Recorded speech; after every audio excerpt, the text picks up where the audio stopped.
Boa noite, meus amigos. Então, vou começar minha apresentação, me apresentando. Meu nome é Alexandre Ribeiro de Oliveira, sou acadêmico de Medicina da Faculdade de Ciência e Saúde da UFGD, componho o grupo de pesquisa em Biologia Molecular de Micro-organismos, juntamente com a Gleice, o Gabriel, o Marcelo, a Marília e a doutora Simone Spionato, os quais dividem a autoria desse trabalho junto comigo. Meu trabalho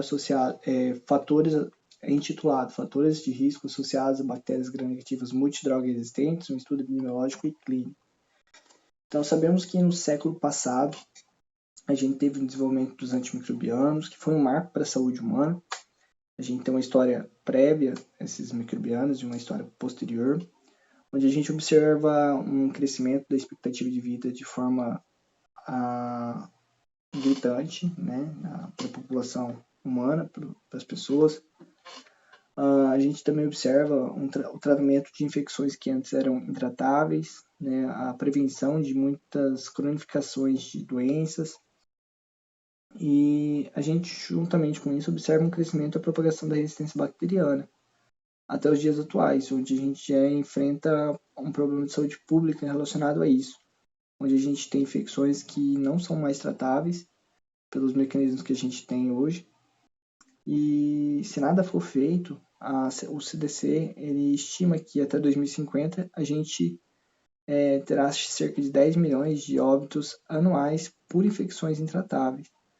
Então a gente entende que esse processo de resistência bacteriana ele acontece por um processo de seleção natural, mas isso é muito estimulado pelo uso irracional desses antimicrobianos. E isso a gente observa uma associação com o Covid-19, onde a gente teve uma doença que é viral, de origem viral, sendo tratada com antimicrobianos, né, de forma irracional, de forma sem comprovação científica.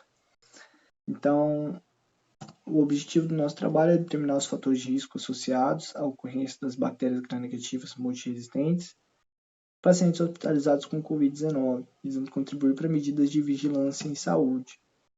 Então, trata-se de um estudo caso-controle, descritivo, retrospectivo, de natureza quantitativa. A população amostral é composta por pacientes internados entre janeiro de 2020 a dezembro de 2021 em Hospital Terciário Dourados.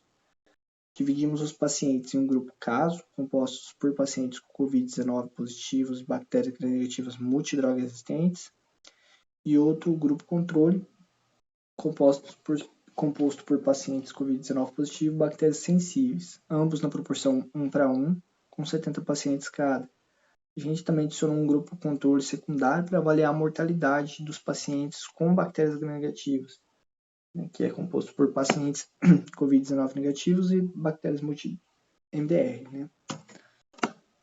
Então, a gente fez a coleta dos dados, partindo dos prontuários dos pacientes, tanto físico quanto online. Alimentamos o banco de dados REDCap e fizemos uma análise univariada dos dados para atingir os nossos objetivos. Aqui, então, para começar, eu trago dois gráficos para a gente. Comparando o grupo caso com o controle secundário. Esses gráficos trazem a relação de mortalidade e sobrevivência para nós, para a gente.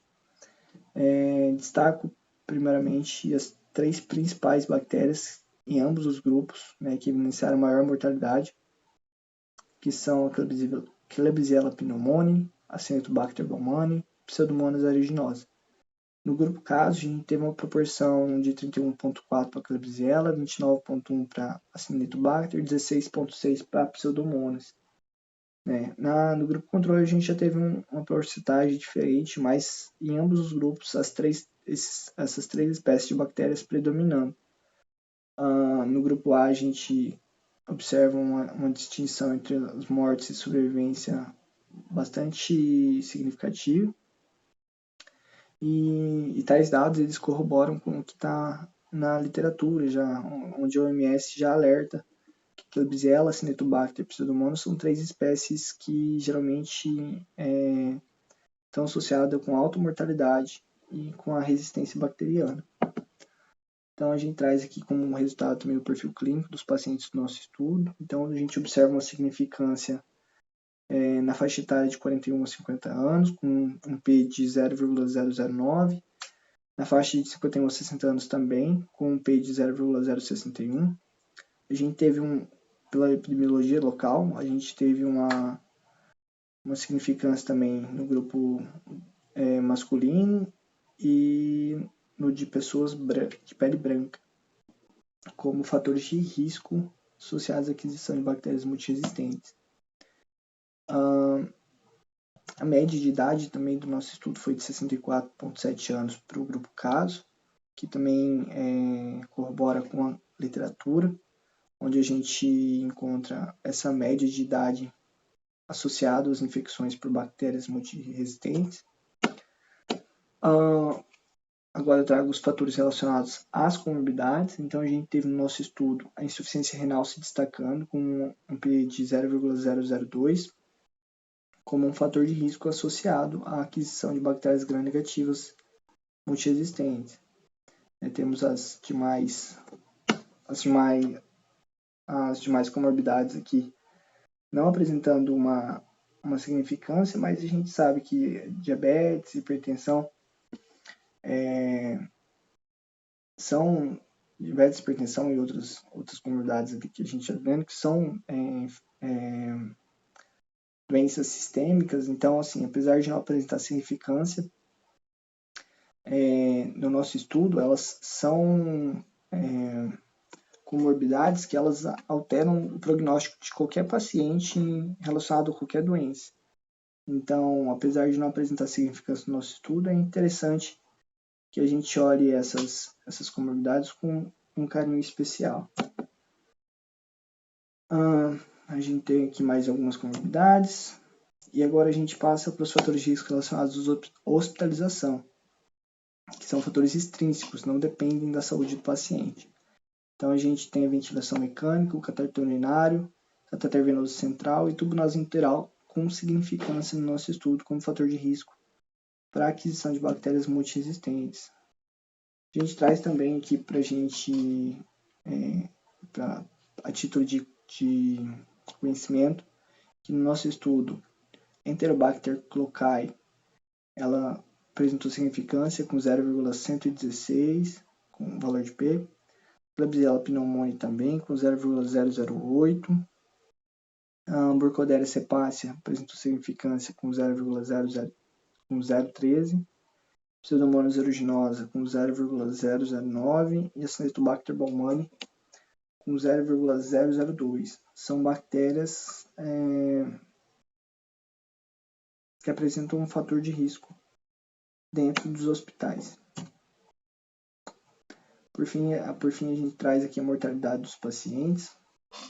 No nosso estudo, a gente teve uma quantidade de 48 óbitos, 68% do grupo, caso foram a óbito, e no grupo controle 25 pacientes, que representam 35% desse grupo, indo a óbito. Então a gente vê uma somatização entre a infecção por Covid e bactérias gram-negativas multiresistentes no nosso trabalho. Esse valor também é significativo quando a gente compara pela estimativa de Kaplan-Meier num período de 30 dias, onde a gente obtém 57,1% de óbitos no grupo caso e 34,3% de óbitos no grupo controle. Então, as considerações finais. Este é um dos primeiros estudos que a gente descreve os fatores de risco associados às bactérias gram-negativas multiresistentes no Brasil. Como eu disse, os antimicrobianos e a resistência bacteriana são duas coisas que a gente precisa se atentar muito nos dias de hoje. Então, é imprescindível que a gente utilize das informações, das novas pesquisas, para a aplicação desse conhecimento na prática, né? Então, associar a aplicação desses conhecimentos como fator de risco, né, para o tratamento dos pacientes e trazer isso para a prática clínica para a gente poder evitar a disseminação da resistência bacteriana. E, por fim, ressalta-se, né, a necessidade de mais estudos, né, visto que são poucos os estudos acerca desse tema, para que a gente possa compreender melhor e possa associar as epidemiologias de cada localidade e trazer um benefício para a vigilância em saúde. Aqui eu trago algumas das referências que eu utilizei para a criação dessa apresentação. Por fim, eu gostaria de agradecer então ao FGD pela oportunidade de realizar essa pesquisa, ao meu grupo de pesquisa, a doutora Simone Simeonato, que é minha orientadora, a Gleice, que é me ajudou bastante também na pesquisa, minha orientadora, é doutoranda, né? Minha pesquisa está incluída dentro do trabalho dela, da tese dela. Ao HU, pelo apoio, ao CNPq pela bolsa de estudos que me proporcionou me dedicar a essa pesquisa, e a Fundect pelo financiamento e ajuda financeira, esse aporte financeiro para a pesquisa. Aqui tem uma foto do meu grupo de pesquisa, todos bonitinhos, jalecados de máscara no laboratório. E é isso, muito obrigado, fico à disposição para perguntas e dúvidas.